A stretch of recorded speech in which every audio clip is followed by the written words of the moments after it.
हम लोगों की जिम्मेदारी उनके संरक्षण की है। आप खुद राजस्थान की धरती से आते हैं, वीरों की धरती कही जाती है ये। मेरा एक सीधा सवाल ये है कि राणा सांगा को लेकर जो टिप्पणी की जा रही है और जिस तरह का विवाद चल रहा है, आप उसको कैसे देखते हैं? ये दुर्भाग्यपूर्ण है। अपनी राजनीतिक महत्वाकांक्षाओं की पूर्ति करने के लिए इस तरह से राष्ट्र नायकों और चरित्रों के इतिहास के साथ में खिलवाड़, मुझे लगता है कि देश का एक भी ऐसा व्यक्ति जिसके हृदय में कहीं ना कहीं भारतीयता विद्यमान करते रहे या भारत की धरती पर पैदा हुआ अन्न यदि उसने खाया है, उसके मन में राणा सांगा के चरित्र को लेकर के वो किसी भी तरह का अपमान करने का भाव नहीं हो सकता। यदि किसी ने किया है, किन शब्दों में किया, किस तरह से किया, ये दुर्भाग्यपूर्ण है। समाजवादी पार्टी के सांसद ने, रामजीलाल सुमन ने जो बोला, मुझे जानकारी है, मैं वहीं ऊपर था, लेकिन जिन्होंने किया है उन्होंने जिस उद्देश्य के साथ में किया है, देश की जनता ने उसको देखा भी है और उनके दल ने जिस तरह से उसके बाद में उस विषय का समर्थन किया है, समय आने दीजिए, देश की जनता उसका हिसाब इस लोकतांत्रिक व्यवस्था के अंतर्गत निश्चित रूप से कर देगी। आपने बोला समय आने दीजिए, देश की जनता उनका हिसाब किताब कर देगी, लेकिन ये कुछ कार्यकर्ता बजरंग दल के थे, वीएचपी के थे, इस पर एक सवाल है। वो प्रदर्शन करने के लिए पहुंच गए रामजीलाल सुमन के घर के बाहर और उन्होंने तोड़फोड़ कर दी। अब अखिलेश यादव कहते हैं कि बीजेपी सरकार की जिम्मेदारी है अगर रामजीलाल सुमन को कुछ हुआ तो। अब इसको आप कैसे देखते हैं? और वो कहते हैं कि लोकतंत्र है, सबको बोलने का अधिकार है, कोई पक्ष में बोले या विपक्ष में बोले, लोकतंत्र तो है। देखिए, अखिलेश यादव साहब ने जो कहा, जी, सरकार की जिम्मेदारी है सबको सुरक्षा प्रदान करना, निश्चित रूप से मैं इस बात को मानता हूं, लेकिन साथ ही साथ में अखिलेश यादव जी को अपनी जिम्मेदारियों को अपने गिराबान में झांक करके एक बार देख लेना चाहिए कि उनकी जिम्मेदारी क्या है राष्ट्र के प्रति, समाज की भावनाओं के प्रति, इतिहास पुरुषों के प्रति, इतिहास के संरक्षण के प्रति।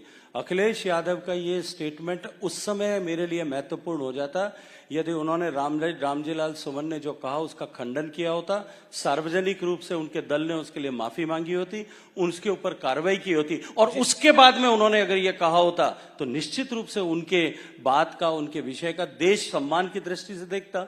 वरना पर वो कहते हैं ये तो पार्ट ऑफ हिस्ट्री है, इतिहास के पन्नों में ये भी है।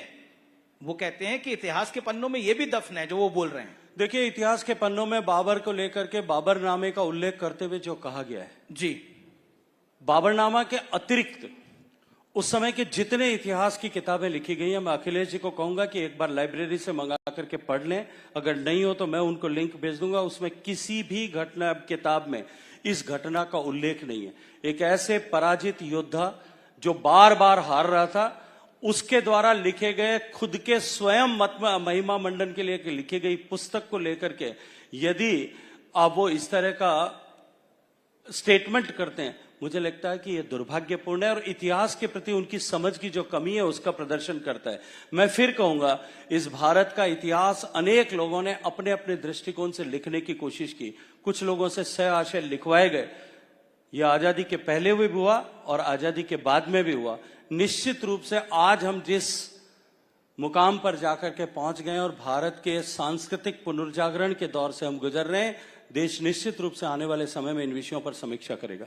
ये राइजिंग भारत का मंच है और भारत की संस्कृति की बहुत बात होती है और आप उस मंत्रालय को हेड करते हैं। मेरा प्रश्न है कि एक बार बार बात कही जाती है कि भारतीय संस्कृति की विपक्ष द्वारा कही जाती है, आपके क्रिटिक्स द्वारा कही जाती है, एक लॉबी द्वारा की जाती है कि भारतीय संस्कृति की भी ओवरडोज हो रही है।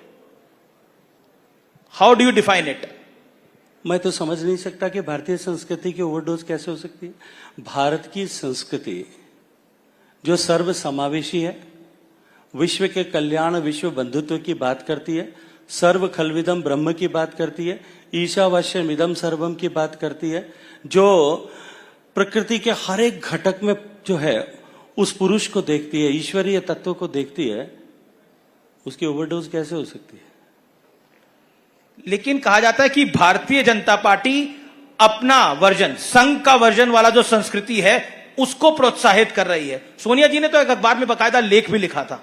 मैंने अभी इससे पहले के प्रश्न के उत्तर में कहा था कि कुछ लोग भारत को भारत की दृष्टि से नहीं देखते, वो अपने मादरे वतन के दृष्टिकोण से देखते हैं। वो भारत को गर्व के दृष्टिकोण से नहीं देखते, वो भारत को गरीबों और भिखारियों के दृष्टिकोण से देखते हैं। जिन लोगों की दृष्टि में दोष है, मैं विश्वास के साथ मैं कह सकता हूं कि अब भारत के सांस्कृतिक पुनरुद्भव का सूर्योदय जिस तरह से हो गया है और उसकी रश्मियां जिस तरह से विश्व में आलोक फैला रही हैं, आप समय आने दीजिए, इस तरह की बातें करने वाले लोगों की आंखें चुंधिया जाएंगी और वो ठीक से जो है इस विषय को स्पष्ट रूप से देख करके बयान करने लगेंगे। जी।